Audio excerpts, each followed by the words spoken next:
Welcome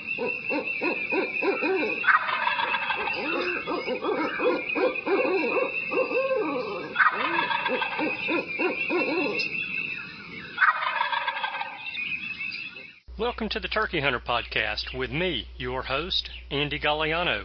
In this podcast, I share with turkey hunters just like you how to have more turkeys on your hunting property and how to have more successful turkey hunts.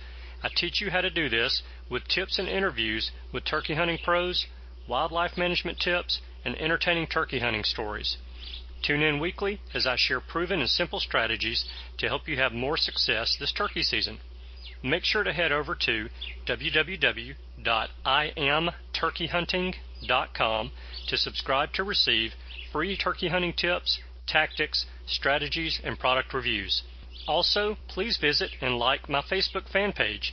Go to Facebook and search I Am Turkey Hunting, and also feel free to post your turkey hunting photos from this past season and let us know where and when you killed your bird.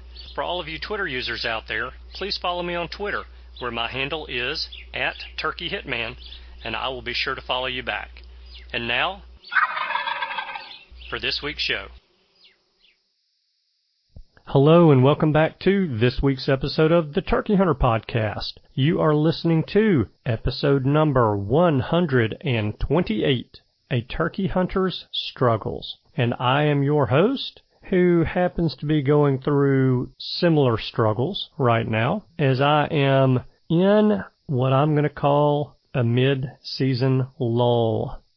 It has been 2 weeks since I have sat down on a gobbling turkey. Now, the difference between this year's mid-season lull and last year's mid-season lull is that at least I'm hearing turkeys gobble this year. But just like that old saying, the grass is always greener on the other side, I like to twist that around a little bit and say the turkeys always gobble better on the neighbor's property, because that's what I'm up against. Saturday morning, I think I heard 6 different turkeys gobble, and none of those 6 were on my property.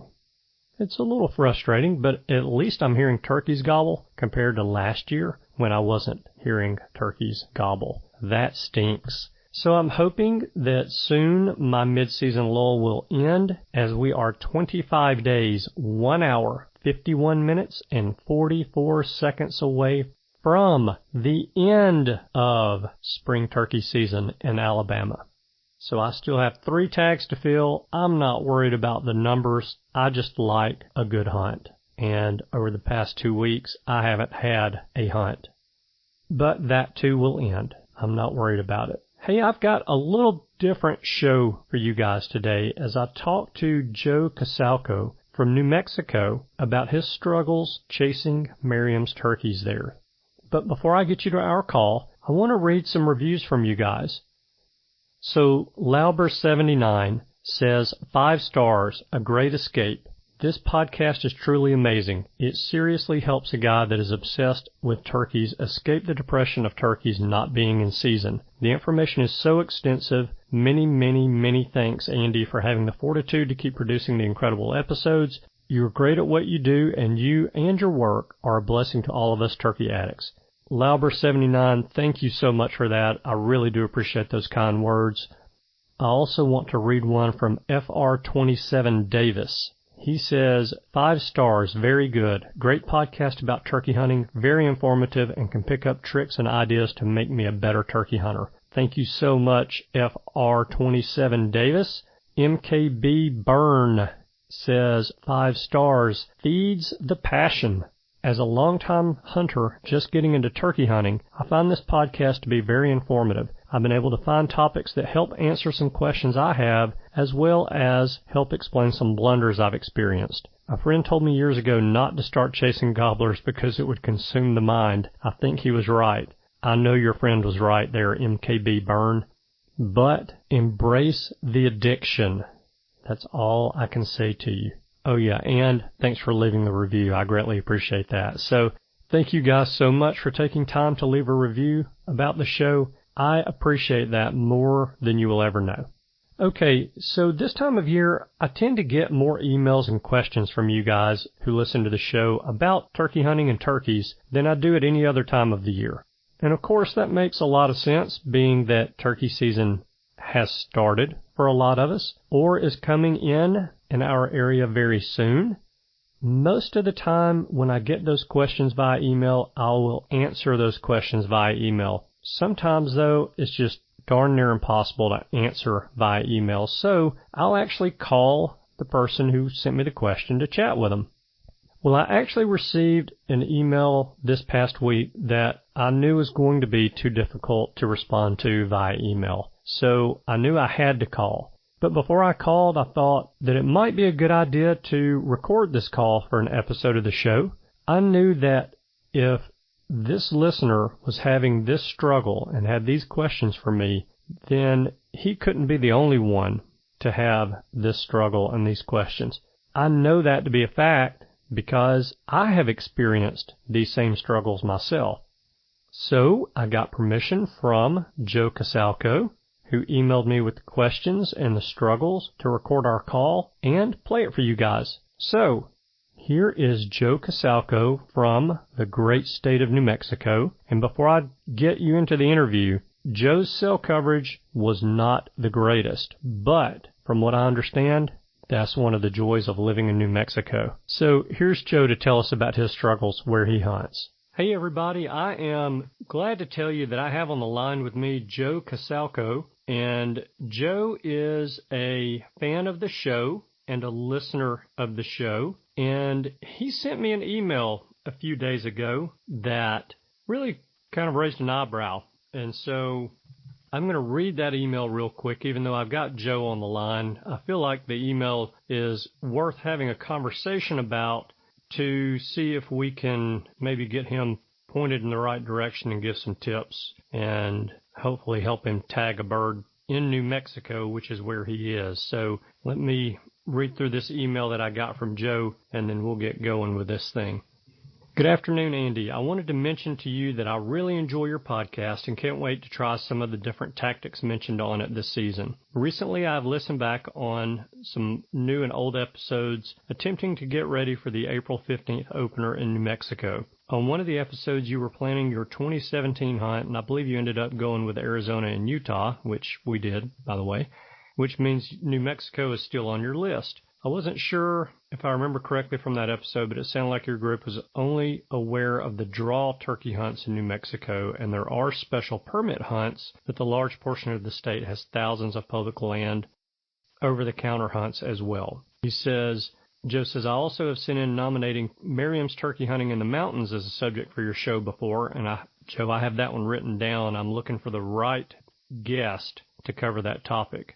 Joe says, listening to the show, it seemed like this subspecies is supposed to be plentiful and easy to hunt. I have lived in New Mexico for 4 years now, and I'm originally from Pennsylvania. I've hunted 3 spring seasons here and 1 fall season. I did get lucky this past fall season, but I have had trouble with these birds in spring. It's as though the Merriams here look and travel like Merriams, but act like Easterns. That's no fun. There also aren't many birds out here from what it seems, even though it looks like we had good poult survival this year. I literally live in the national forest that I hunt in, so I get to see and interact with these birds a bit. Even my dad came down to hunt with me last year with over 30 years of turkey hunting experience, and we couldn't get a single bird between us in the 3 days he was here. So I guess in short, I was seeing what tips you would have for turkeys like this, since they are some of the most difficult animals that I've hunted. Thank you for your time, and I look forward to hearing back from you, Joe Casalco. So, Joe, that's the intro that I have. That does not sound like it's a lot of fun to experience. Before we dig into it, how are you, and in what part of New Mexico are you in? I'm doing great. I'm in the Santa Fe National Forest of New Mexico, so that's slightly central north. Okay. Pretty much closer to like Albuquerque and Santa Fe runs by. It's one of the closer places to go. Okay. All right. How far from the Colorado line are you? Depending on what way I go, I can get there in 3.5 hours. Okay. And by the standards of being out west, that's pretty close. Yeah. By the standards of the east and anything east of the Mississippi, by those standards, that's not very close. Mm-hmm. Okay. Yeah, it's a lot of driving. Yeah, definitely. So you mentioned that you've had trouble with the Merriams where you are. I guess I want to ask you, how long had you been turkey hunting in Pennsylvania before moving out to New Mexico? Well, it wasn't really long. I mean, it was a few years, maybe 4 years, a couple morning hunts a season with my dad, and we didn't get as much interaction really, so it has really been a lot of learning on my own. I do get into birds out here. It's just trying to work them effectively, really. Yeah. And then you only get your few opportunities, and then if you mess them up, then that's pretty much all you got. So Right. you try to make those count. That's what I was getting at. That's why the low population of birds out here really makes it hard, because when you finally get that one that might be trying to willing to gobble or maybe work with you a little bit, if you play them wrong, that's it. So Yeah, yeah. And you are hunting the national forest, so you're hunting public land birds. yes. And, okay, the birds that you're dealing with, are they henned up most of the time? At the beginning of the season, yes. But it seems like I've had times where, like, one of the questions I was going to ask is because even throughout the season, a lot of times they gobble on the roost for 15 minutes and they don't respond to shot gobbling very well. And then they get off the roost after that 15 minutes of gobbling, and that's it.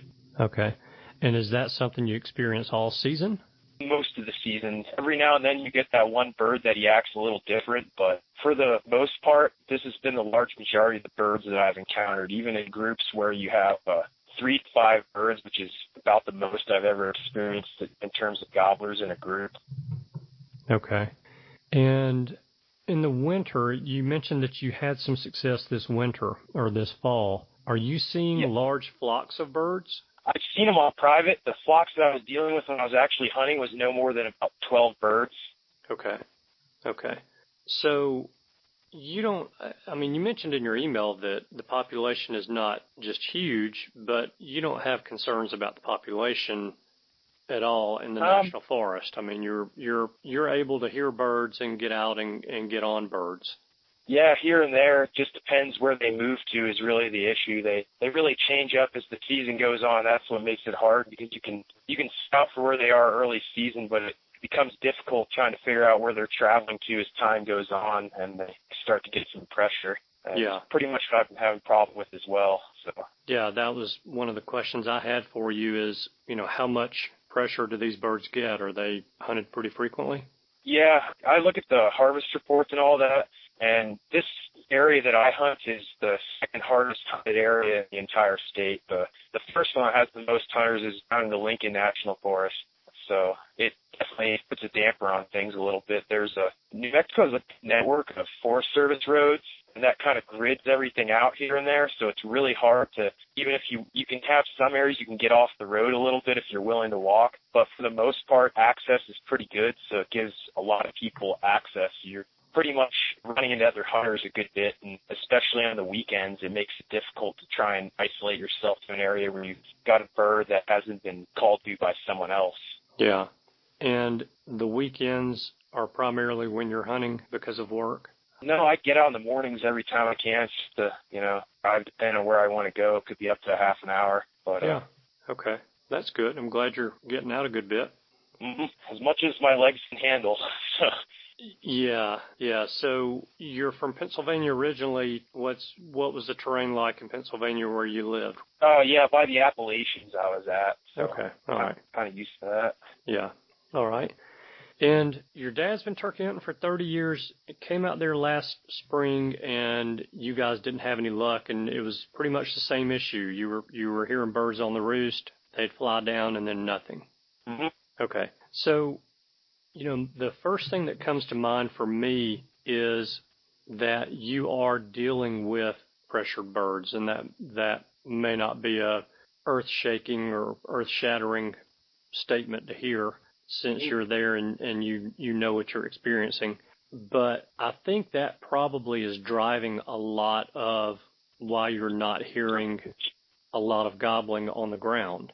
And, with the population being the way it is, I'm going to guess that you probably are not dealing with a whole bunch of hens late in the season, like maybe some areas that have a large population where there's a lot of hens to go around, and a lot of hens that have to be bred and eventually go to nest. But what has the past couple of years, what has the weather been like throughout the season? Has it been cold, and have you gotten some snow during the latter part of the season for the past couple of years? The first year I went out where I didn't really know what I was doing, the best gobbling I had, and it was real nice and warm. And then last year we had a lot of snow even into like halfway through May. Not opening the second day, I was basically turned into a snowman sitting at the base of the tree. So yeah, it does do that. Yeah.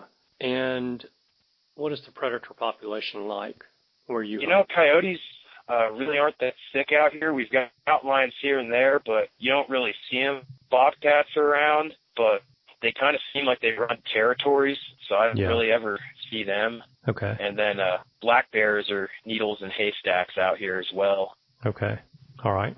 So one thing that kind of comes to mind is that you may be dealing with is something that no one can control is, believe it or not, if there have been good hatches in the forest over the past couple of years, that can actually make the hunting more difficult, because what you end up having is you'll have gobblers who are hanging around with jennies all day, every day of the season, because the jennies are not real, I guess, keyed in, don't know what to do with this whole nesting thing. And so a lot of times they'll have nests because they don't really know where to build a nest and lay eggs. A lot of times they'll have nests that'll get destroyed a lot. Well, a jenny's nests are more likely to get destroyed by a predator or nest predator than, say, a 3-year-old hen or a 4-year-old hen who's been there, done that.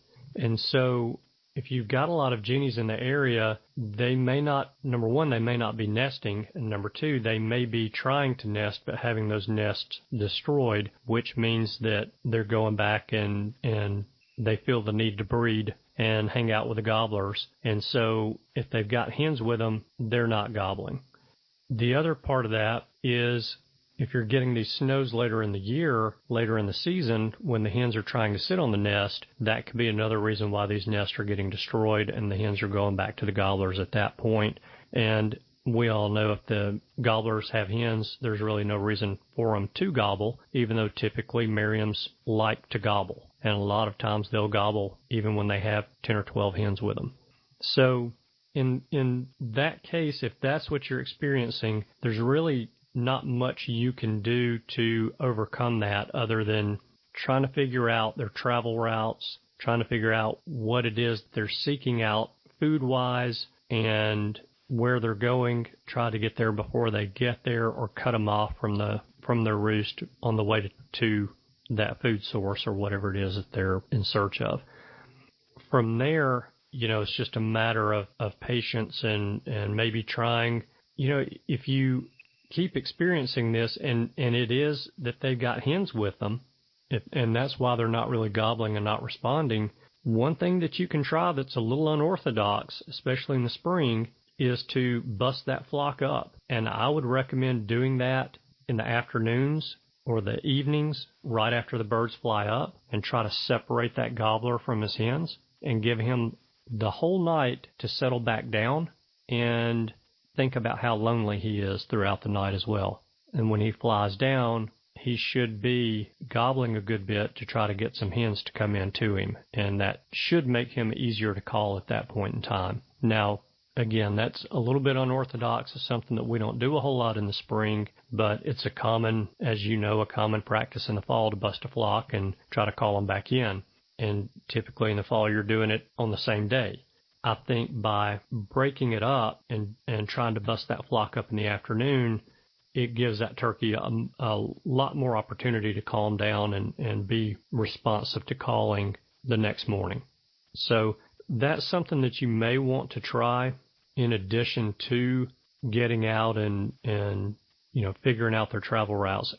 What you said in your email, I think is spot on about Merriam's traveling so much, and that does make it difficult. It's not like you're in Pennsylvania or Alabama and you are hunting a flock of turkeys that's going to stay within a 1,000-acre area pretty much the whole season.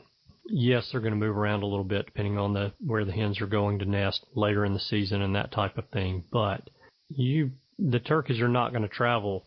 Easterns are not typically going to travel 3 or 4 or 8 miles like a Merriam's will. The Merriams won't even think about doing that.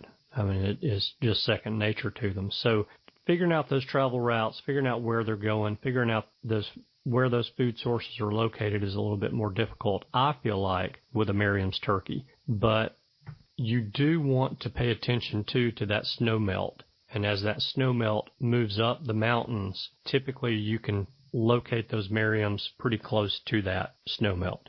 And that may be something you already knew, and that's where you've been finding them, but that's what they're doing. As all that grass and stuff greens up, they're following that right behind the snow melt. So I don't know if that might help you being able to locate them or what, but the other thing that you're dealing with, and it's something we're 100% sure of, and that is you're dealing with pressured birds.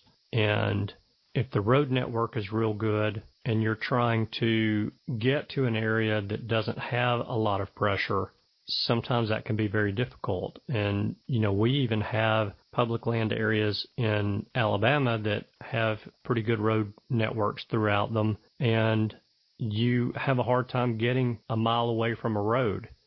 So finding birds that are not pressured can be difficult.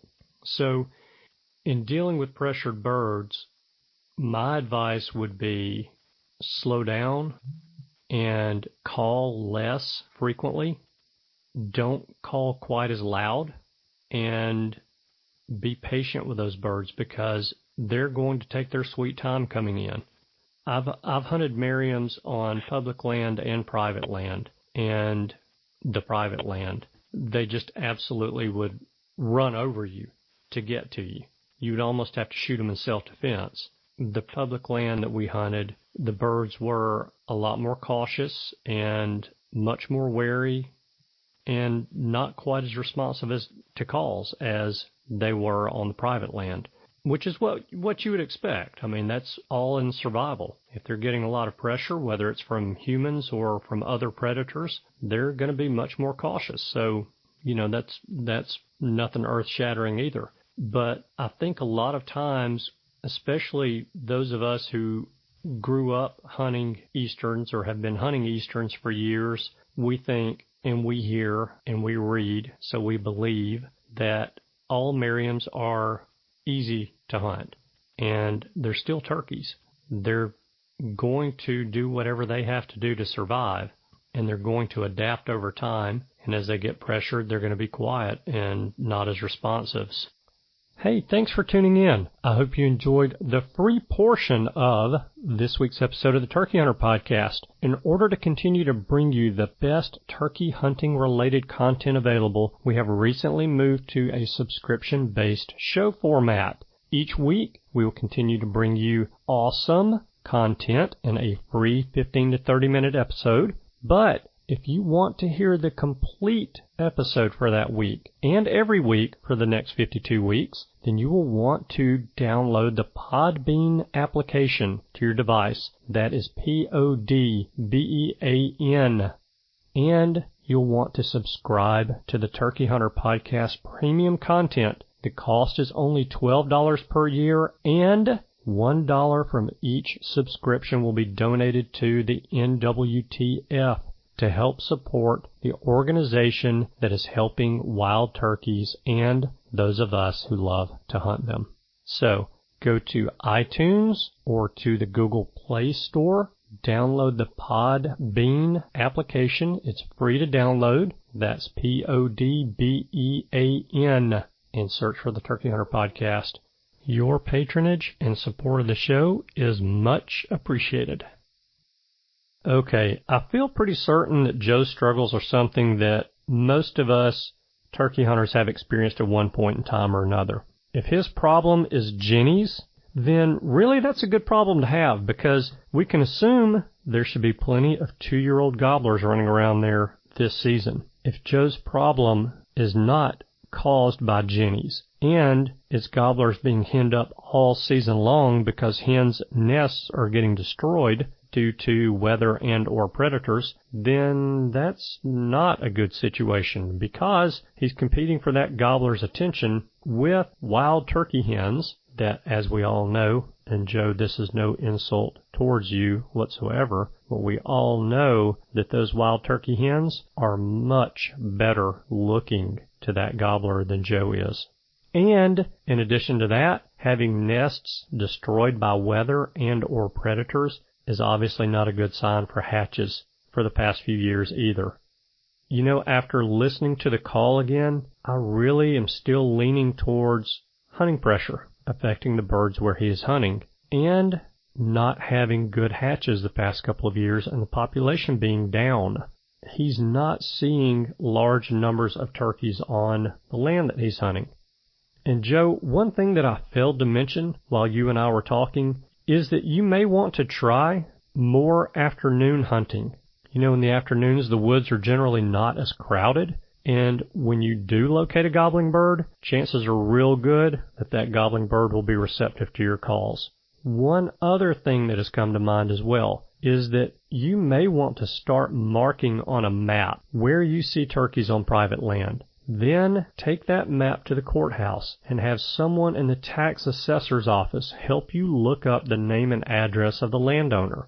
Now, there are smartphone apps that can do the same thing for you. The good ones charge a small annual fee for their service, but it would definitely be worth it if you're able to identify a parcel and get permission to hunt it. Now, after you do identify the name and address of the owner, dress in your street clothes and go to visit them with your hat in your hand, of course. Also, with an offer to help mend fences, bale hay, tend cows, or even as a last resort, pay some sort of a trespass fee if they'll give you permission to turkey hunt their property. Assure them how respectful of their land that you will be and that you will not get off of their roads in your vehicle, that you will not leave any gates open or litter or treat their land any different than you would treat your own land. You may also want to remind them how nice it is to have another set of eyes looking out for their cows or their fences or their gates or just their land in general. Stress to them that you won't be there and gone if they give you permission, and that if they ever need another pair of hands, you're just a phone call away. Be prepared to offer them references about your character and even a liability insurance policy to protect them in case something ever happened to you while you were on their land hunting. And if you don't know where to find information about that, you can check out Outdoor Underwriters. They offer landowners liability coverage against claims by people who they let hunt on their property. So many ranchers in that area get bombarded with requests to deer and elk hunt their properties, but not many of them get bombarded by requests for turkey hunting their property. You may be surprised at what you get access to. Worst case, you spent a little gas money and time and got to meet some new people. Remember, they will not kill you and eat you. And after all, I think that's probably the worst thing that would happen if you went and asked them permission to hunt their property. Now, I'm not telling you to give up on that public land, but what I'm saying to you is if the population is down, and it kind of sounds like it is, then you need to increase your odds by finding other places to hunt. And why not try to find some private land to do that on? All right, Joe, I hope that helped you. The rest of you guys listening to the show, I hope that helped you as well. If you find that you're running out of places to hunt that have turkeys on them, remember I told you about my mid-season lull, then you just have to work harder to find more places to hunt. And personally, that's what I'll be doing for the remainder of this season and for the remainder of the year, so that I don't have a shortage of places to hunt that have turkeys on them for next season. It is a constant challenge that we have to stay on top of. All right, so that is all that I have for you guys this week. But you know I'm going to ask you for a favor. My one favor is this. If you learned something from today's episode, then please click the share button on your podcast player. Most podcast players have a share button in the upper right-hand part of the app. Click that share button on your podcast player and text the link to this week's episode to one of your hunting buddies. It's easy to do. It's free. Standard data and text message rates may apply. Please check with your local carrier. And it is greatly appreciated by yours truly. All right. Thank you guys so much for tuning in this week. I know that you have choices. I appreciate you spending your time with us. I hope you have a wonderful week. And if you're turkey hunting, please be careful. And I look forward to seeing you again next week. Goodbye. Thanks for tuning in. You were just listening to the Turkey Hunter Podcast. If you enjoyed the show, please go on over to iTunes and leave a 5-star review. And make sure to head over to www.iamturkeyhunting.com to subscribe for free turkey hunting tips, tactics, strategies, and product reviews to help you have a more successful turkey season. And stay tuned for upcoming episodes on hunting afternoon birds, how to film your hunt, and the breeding cycle of hens, as well as some guest interviews. Thanks again for listening. We know your time is valuable, and we appreciate you sharing some of it with us. See you next week.